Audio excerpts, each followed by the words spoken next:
I love Minecraft PvP, but what makes it so fascinating? Isn't it as simple as 2 or more block people running at each other all progressing their carpal tunnel syndrome as fast as they can?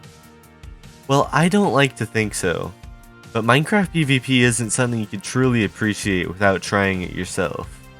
So before we begin, I'd like to mention that I'm by no means a PvP god, and in fact, I never even played multiplayer Minecraft until a few months ago. Yet, I have become infatuated with its combat system like no game before it. And I'm gonna go over why that is. So if you enjoyed the video, make sure to like and subscribe, and I'm going to explain why Minecraft PvP is amazing.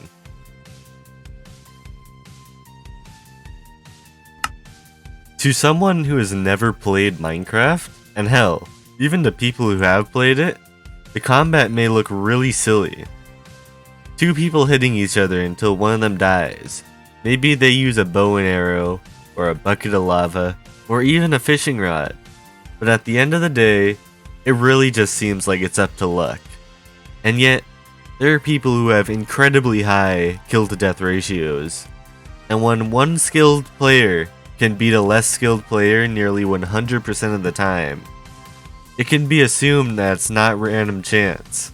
And in Minecraft's case, it's evident of there being more than what meets the eye when it comes to the combat. To understand this, we will need to look further into the mechanics of Minecraft.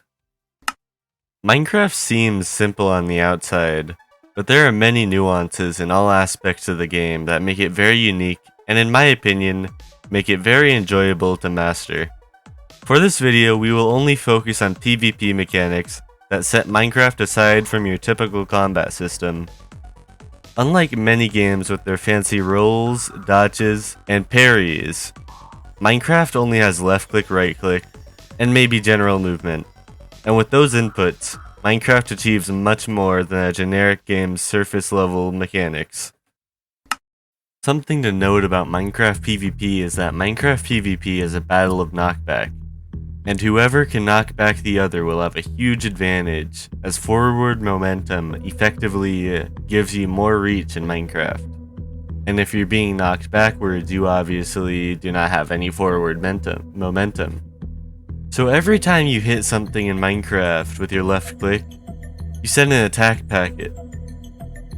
If you are within around 3 blocks, I think it is, of a player and you're looking directly at them, you can deal damage to them around 3 times per second. However, you can send as many attack packets as you can click. And while they won't all deal damage, each packet will very slightly reduce your knockback. This is why many players try to get as high CPS or clicks per second as they can. However, we will discuss this later. When you sprint in Minecraft, you will get one hit that does a lot more knockback than the other hits. But after that single hit, your knockback will be weak again until you stop and restart your sprint. This is what's referred to as sprint resetting. And there are quite a few ways to reset your sprint, each method being useful in various situations. W and S tapping are fairly self-explanatory. You're tapping the key in the name to quickly stop and start moving again. Make sure you have the sprint key held down when you're doing this, otherwise you won't be sprinting and you won't get your knockback. 7 tapping is effectively W tapping while strafing, and everyone knows what strafing is, which is moving to the sides to prevent people from predicting your movements. Block hitting is interesting. So in Minecraft, when you're right clicking with a sword, you'll actually block, and it'll take you out of your sprint, significantly slow you down, effectively resetting your sprint, and also reducing the damage you take. W tapping and S tapping are very useful when comboing your opponent. You use W tapping to deal a great deal of knockback to your enemies, and you use S tapping to keep yourself from getting hit or getting within range of a retaliation. Block hitting is good when you're fighting without a lot of room, or you want to trade hits with your enemy, as if you're both hitting each other the same amount of times, but you're blocking most of their hits, you will win the fight.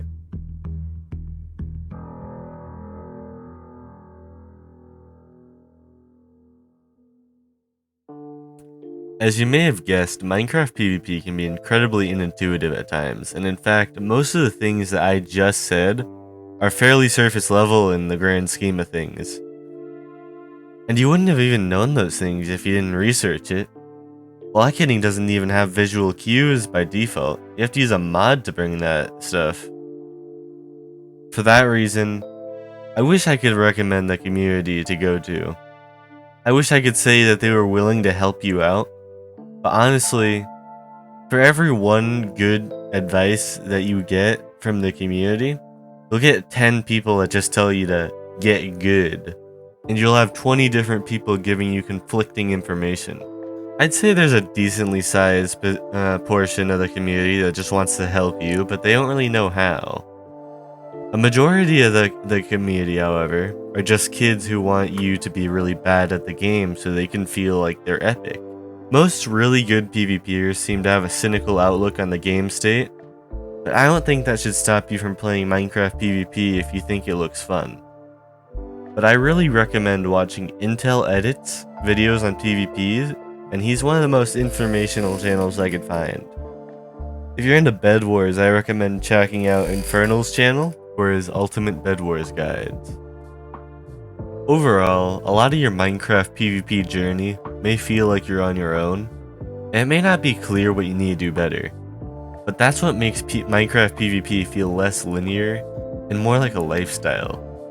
When you improve at Minecraft PvP, you feel like you're an anime protagonist who just learned the secrets of the universe. It feels like there is one thing that separates you from the people below you, the knowledge you found. And your unique way of going about things is what got you that knowledge. Your potential is almost limitless.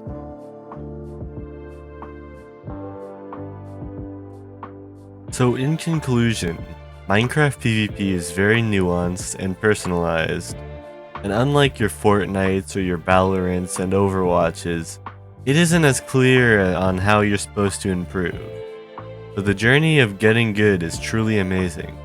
I'd even argue to say the lack of people telling you how to get better improves the quality of the journey, as you need to forge your very own fighting style and perfect it. Minecraft PvP is very poetic in that sense. Anyways, this has been Outcastic, and I hope you enjoyed the video. Outcast out.